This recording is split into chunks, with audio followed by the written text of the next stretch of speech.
వందనాలు. అయితే నేను ఒక సంఘానికి వెళ్ళడం జరిగింది. సంఘానికి వెళ్ళిన తర్వాత సంఘంలో అక్కడ పాస్టర్ నాకు పరిచయం అయ్యారు. కొన్ని సందర్భాలను బట్టి, కొన్ని పరిస్థితులను బట్టి నేను వెళ్ళి చూశానన్నమాట. అక్కడ వెళ్ళి చూస్తే అక్కడ పాస్టర్ గారు ఉండి ఆయన ఎంతో సంతోషపడ్డాడు. నన్ను చూసి అతని సాక్ష్యం చెప్పుకున్నాడు. సాక్ష్యం చెప్పుకున్న తర్వాత అతని గురించి ఎట్లా నడుస్తుంది తన మినిస్ట్రీ అని ఎన్ని సంవత్సరాల నుంచి అని చెప్పేసి అని చెప్పుకొచ్చాడు. చెప్పుకొచ్చిన తర్వాత నేను ఇంకా ఆయన గురించి చెప్పిన తర్వాత ఇంకా నన్ను ఆయన తమ్ముడు అని పిలిచేవాడు. ఈ తమ్ముడు అని పిలిచి అతని దగ్గరికి పిలుచుకొని అతన్ని ప్రతి వారం రమ్మని చెప్పేసి బతిమలాడేవాడు.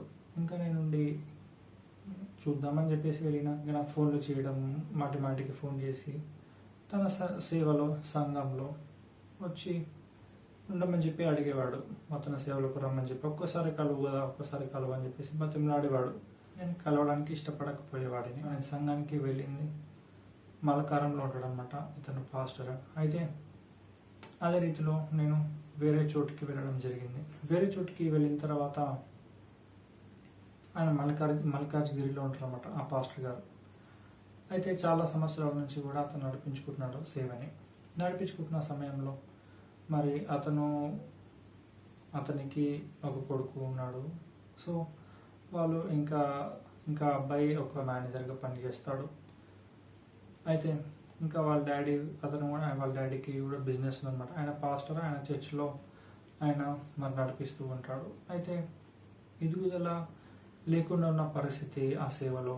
అయితే రీతిలో వచ్చి వాక్యం చెప్పు అని చెప్పేసి అడిగినప్పుడు కూడా నేను ప్రార్థించుకొని చెప్తా అని చెప్పేసి చెప్పేవాడిని.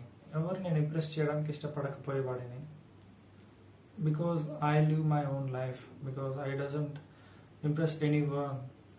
అయితే అతను ఇంకా ఈ రీతిలో నేను ఫోన్ లిఫ్ట్ చేయట్లేదు, ఈ రీతిలో నేను ఆయనని కలవడానికి ఇష్టపడట్లేదు అని చెప్పేసి అతను ఇంకా మొదటి నుంచి కూడా ఆయన దగ్గర నేను ఏం విన్నానంటే ఆయన సంఘానికి వెళ్ళినప్పుడు కూడా ఆయన ఎవరి గురించి అంటే వాళ్ళ గురించి ఇష్టం వచ్చినట్టుగా మాట్లాడతాడు అని చెప్పి నేను విన్నాను.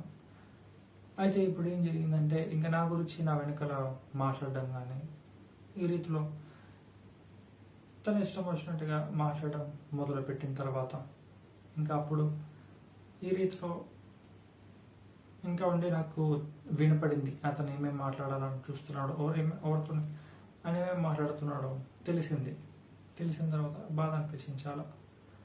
ఇంకా బాధ అనిపించి ఈ రీతిలో మనుషులు ఎట్లా మాట్లాడతారు కదా, వాళ్ళ అవసరానికైతే ఎన్నిసార్లు ఫోన్ చేసి వాళ్ళ సంఘానికి రమ్మంటారు వాళ్ళ అవసరం కొద్దీ ఈ రీతిలో వెనుక మాట్లాడతారు కదా అనిపించి చాలా బాధ అనిపించింది. బాధ అనిపించిన తర్వాత ఇంకా నేను ఒకటే ప్రే చేసుకున్నా, ప్రభువా ఇది ఇట్లుంది పరిస్థితి కదా అని చెప్పి దేవునికి వదిలేస్తే దేవుడు పరిస్థితి ఎట్లయిందంటే ఇంకా ఏదో మంచిగా అయిందని చెప్పేసి నేను అనను. కానీ అయితే జరిగిన పరిస్థితి ఏంటిదంటే నేను ఆ సంఘానికి దాదాపు ఒక 6 నెలలు దాకా గ్యాప్ ఇచ్చి ఇంకా అతనితో దూరం ఉండడం అట్లా మొదలుపెట్టిన తర్వాత ఇంకా అతను చనిపోవడం జరిగింది. హఠాత్తు మరణం. అతను చనిపోయిన తర్వాత సరే ఆయన ఎట్లుండేవాడు అంటే వాళ్ళ పిల్లలకి లోకం తీరులు ఎన్ని తీరులు ఉన్నా సరే ఆయన సరి చేసుకునేవాడు కాదు, సరి చేపించుకునేవాడు కాదు. సరే ఇక వాళ్ళ పిల్లలంటే ఇక ఎవరి పిల్లలన్నా వాళ్ళకి ప్రాణం ఉంటుంది. సో కాబట్టి విగ్రహారాధన చేస్తారు కదా చాలామంది పిల్లల్ని పట్టుకొని. సో అయితే ఒక సంఘంలో ఎదుగుదల లేదు, ఒక దేవునితో సంబంధం ఉండదు ఆ సంఘాలలో. మరి దేవునితో సంబంధం లేక ఈ రీతిలో దేవుని కలిగి లేకుండా ఒక బిజినెస్ టైప్లో సంఘాన్ని జరిగించడం, ఇది నేను ప్రతి చోట చూస్తూ వచ్చాను. అయితే ఇప్పుడు ఏం జరిగిందంటే కొడుకుకి కూడా నేర్పించుకునే పరిస్థితి లేదు ఆయనకి. ఎందుకంటే the main standards is important. ఏ పరిస్థితి వచ్చినా ఎట్లాంటి పరిస్థితి ఉన్నా మొట్టమొదటిగా స్టాండర్డ్స్ ఉండాలి కదా. పునాది గట్టిగా ఉంటే అన్నీ మంచిగా ఉంటుంది పరిస్థితి. పునాది సరిగ్గా లేకపోతే చిందరబందరం అయిపోతుంది కదా.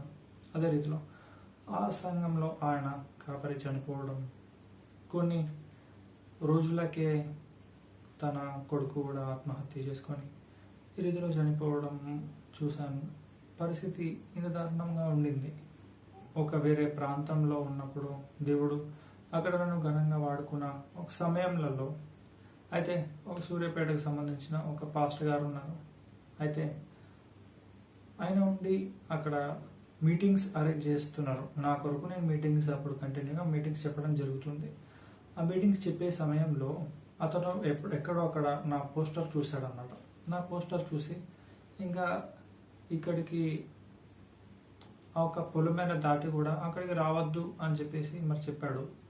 చెప్పిన తర్వాత చాలా బాధ అయ్యింది. ఇట్లా ఎందుకు అంతటా మీటింగ్స్ దేవుడి ఇంత ఘనంగా వాడుకుంటుండే అంటే మనుషులు ఈ రీతిలో అంటే వాళ్ళ స్వార్థానిక లేదంటే ఏంటిది అసలు వాళ్ళ ఉద్దేశం ఏందని చెప్పేసి చాలా బాధ అనిపించింది. ఇంకా చాలా బాధపడుతూ ఇంకా నేను ప్రభా ఈ పరిస్థితి ఇట్లుంది కదా అని చెప్పేసి బాధపడ్డా. ప్రభా నువ్వు చూస్తున్నావు కదా అని చెప్పేసి నేను దేవునికి వదిలేసిన. అయితే దేవునికి వదిలేసిన తర్వాత ఆ పరిస్థితిలో ఏం జరిగిందంటే మా పొలిమేర దాటి ఏ ప్రాంతానికి అయితే నన్ను రావద్దన్నారో ఆ ప్రాంతానికి సంబంధించిన ఒక పాస్టర్ గారు ఆయన షుగర్ వచ్చేసి ఆయన కాళ్ళు నడుము కింది వరకు కొట్టడం జరిగింది. తోలంతా కూడా ఊడిపోయేది, రాలిపోయేది. అయితే ఈ రీతిలో ఆయన చనిపోవడం జరిగింది. దేవునికి అప్పచెప్పిన ప్రభా నువ్వు హృదయ వాంఛలను ఎరిగి ఉన్నావు గనక ఈ రీతిలో మరి నీ సేవకి అడ్డొచ్చే వారిని నువ్వు కలుగజేసుకో అని చెప్పేసి నేను ప్రార్థించి నేను దేవునికి వదిలేసినందుకు దేవుడు ఈ రీతిలో న్యాయం జరిగించడం మొదలుపెట్టినాడు. మరి జరుగుతున్న పరిస్థితులను బట్టి కూడా మరి మా మామ మొదటి నుంచి ప్రార్థించేవాడు. మా మామ మీద ఎవరైతే ఆయనని అవమానపరిచినారో ఎంతో ప్రార్థించినాడు. ఆయన చనిపోయే వరకు కూడా ఒక్క అన్నం మెతుకు తినకుండా దాదాపు 5 సంవత్సరాలుగా ప్రార్థిస్తూ అన్నం మెతుకు లేకుండా ప్రార్థిస్తూ ఆ రీతిలోనే న్యాయం కోరుతూ ఆయన మరణించడం జరిగింది. అదే రీతిలో నేను అదే విషయం చెప్తున్నాను. సొంత మందిరం లేదు, మన సొంత స్థలం లేదు. కాబట్టి ఇన్ని అవమానాలలో ఆయన భరించలేక అన్నం మానేసి చాలా సంవత్సరాలు అయింది. అయితే సొంత స్థలాల కొరకు న్యాయం కొరకు మరి మామ ప్రార్థిస్తూ ఈ రీతిలో తిండి మానేసి ఉంటుండగా ఆ ప్రార్థనని కొనసాగించుటకు నేను ముందడుగు వేయాలని ఆశపడుతున్నాను. నేను ప్రార్థిస్తాను ఇప్పటి నుంచి. మరి ఎవరైతే ఈ రీతిలో మామకి జరిగిన ఈ అవమానాలు కానీ దీని తర్వాత జరుగుతున్న పరిస్థితులను బట్టి కానీ దాని తర్వాత ఇంకా ముందున్న ఏవైతే సేవకి అడ్డుగా ఎవరైతే ఆ విషయంలో నేను పుట్టింది సేవ కొరకే దేవుడు పిలిచి ఉన్నాడు. సేవ కొరకు మాత్రమే ఆ ఒక్క అగ్రిమెంట్ అంటారు కదా, ఆ ఒక్క నిబంధనతోని మాత్రమే దేవుడు పుట్టించినాడు. ఈ రీతిలో దేవుడు నిలబెట్టినాడు. నేను ప్రార్థిస్తా ఏమని అంటే ప్రభా నా విషయంలో నా సేవలు కార్యములు దేవుడు జరిగించకుండా ఉండడానికి మనుషుల హస్తాలు ఏవైతే ఉన్నాయో వారిని తుడిచివేయమని ప్రార్థిస్తాము. నేను రోషం కలిగి అదే రీతిలో మామ విషయంలో కూడా మామ ఆయన తిండి మానేసి ఈ రీతిలో రోషం కలిగి ఆయన ప్రార్థించే విషయాల గురించి నేను అవి కంటిన్యూషన్గా నేను ప్రార్థిస్తాను. అవి ఎప్పటికీ తుడిచిపోదు. మనం కలిసి ప్రార్థిద్దాం రోషంతో. మన కాపరి మనకి జీవితం ఇచ్చిండు కదా, మనం నరకానికి అంచులో ఉన్న పరిస్థితి నుంచి వెనుకకి లాగిండు.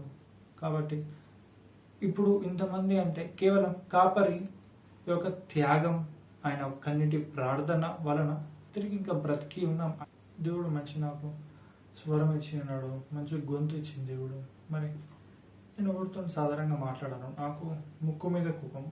అయితే ఇక పిచ్చి కోపిస్తుడి. నేను ఒక విషయంలో చెప్పాలంటే ఒక్కసారి ఆఫీస్లో గొడవ జరిగింది. ఆఫీస్లో గొడవ జరిగినప్పుడు నేను సెల్లార్లో నుంచి నడిస్తే 5వ అంతస్తులోకి స్వరం వినిపించింది. చంపుకుంటురా కొట్టుకుంటురా అని చెప్పేసి తలుపులు కిటికీలు వేసుకున్న వాళ్ళు అందరూ కిందికి పరిగెత్తుకొచ్చి చూస్తున్నారు.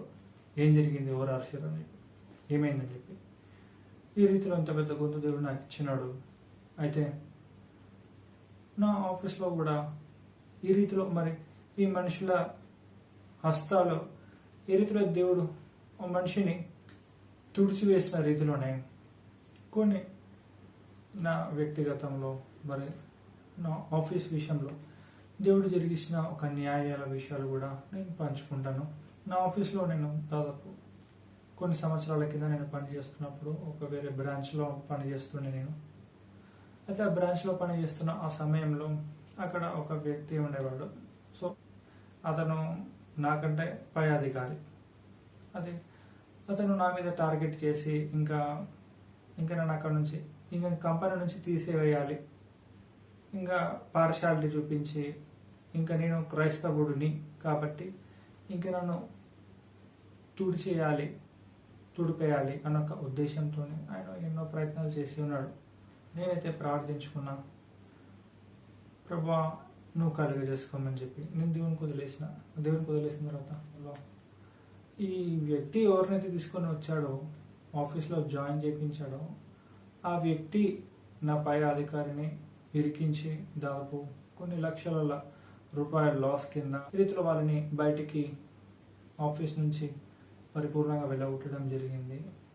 ఇది ఒకటి రుజువు అయితే దేవుడు నా విషయంలో రోషపడుతున్నాడు. రెండో రుజువు ఏంటంటే రీసెంట్గా కొన్ని నెలల కింద నేను కొత్త బ్రాంచ్కి రావడం జరిగింది. ఆ కొత్త బ్రాంచ్కి వెళ్ళిన తర్వాత అక్కడ క్రైస్తవుడు అంటేనే పడదు వారికి. అయితే ఒక పై అధికారి కొత్తగా జాయిన్ అయ్యాడు, వేరే వ్యక్తి. అయితే అతనికి క్రైస్తత్వం పడదు. అది నన్ను చూసి ఇంకా నన్ను అక్కడ నుంచి తీసేయాలి, లేదంటే ఆఫీస్లో నుంచి ఇంకా నన్ను మాడిపించేయాలి అని చెప్పేసి ఇంకా నన్ను ఇష్టం వచ్చినట్టుగా ఇంకా నానా రీతిలో బూతులు తిట్టడం కానీ ఇంకా ఈ రీతిలో అతనికి ఇష్టం వచ్చినట్టుగా నన్ను మాట అనడం కానీ ఇంకా పడతాడు కదా అని చెప్పేసి ఎన్నో రీతిలో నన్ను కష్టపెట్టడానికి ప్రయత్నించాడు. అయితే ఇంకా 4 రోజులు అయితే నేను వెళ్ళిపోవాల్సిన పరిస్థితి. ఎందుకంటే ఇతను తీసేయాలని చెప్పి ఒక మెయిల్ పెట్టాడు. మెయిల్ పెట్టి నన్ను తీసేయాలని చెప్పేసి అతను మరి ప్లాన్ చేసినప్పుడు మరి ఏం జరిగిందంటే నన్ను వచ్చి అడిగారు, పై అధికారులు, CEO అందరూ వచ్చి అడిగారు, మరి ఇట్లా తీసేయాలని ఉద్దేశంలో ఉన్నాడు, అసలు ఎందుకు ఇట్లా నీ మీద ఏంటిది పగ అని అందరు అడుగుతున్నారు. నేను ఒకటే చెప్పిన, మంచోళ్ళు ఎవరికి నచ్చరు అని చెప్పిన అనమాట. అయితే నేను దేవుని చేతికి వదిలేసిన. ఇంకా 4 రోజులు ఇంక అందరూ ఎదురు చూస్తున్నారు. అంటే ఏంటిది, ఇంకా నేను వెళ్ళిపోతున్నాను ఆఫీస్లో నుంచి అని చెప్పేసి ఎదురు చూస్తున్నారు నా గురించి. ఆ ఎదురు చూస్తున్న ఆ సమయంలో కరెక్ట్ ఆ 4వ రోజున అతనికి మెయిల్ వచ్చింది. ఏమని అంటే అతను వదిలి వెళ్ళిపోవాలి అని చెప్పి. ఈ రీతిలో అసలు అసాధ్యమైన ఒక పరిస్థితి, అసాధ్యమైన ఒక కార్యం దేవుడు నా జీవితంలో అనేక విషయాలు చెప్తే సమయం సరిపోదు. ఈ రీతిలో ఎన్నో ఉన్నాయి దేవుడు చేసిన కార్యాలు. నేను పలికినట్టుగా దేవుడు నా ఆఫీస్లో జరిగించడం, ఆఖరికి అన్యులు కూడా మరి నీ నాలుక మీద ఆయన మాటను ఉంచి ఉన్నాడు, నువ్వు దేవుని బిడ్డవి, నువ్వు ఏం మాట్లాడకు, ఏది కూడా పలకకు అని చెప్పేసి నాతోనే వచ్చి చెప్పడం జరగడం నేను కళ్ళతో చూస్తూ ఉన్నాను. ఈ రీతిలో దేవుడు జరిగిస్తున్నాడు కార్యాలు. దేవునికి అత్యున్నత మహిమ కలుగును గాక. మీ అందరికీ నా వందనాలు.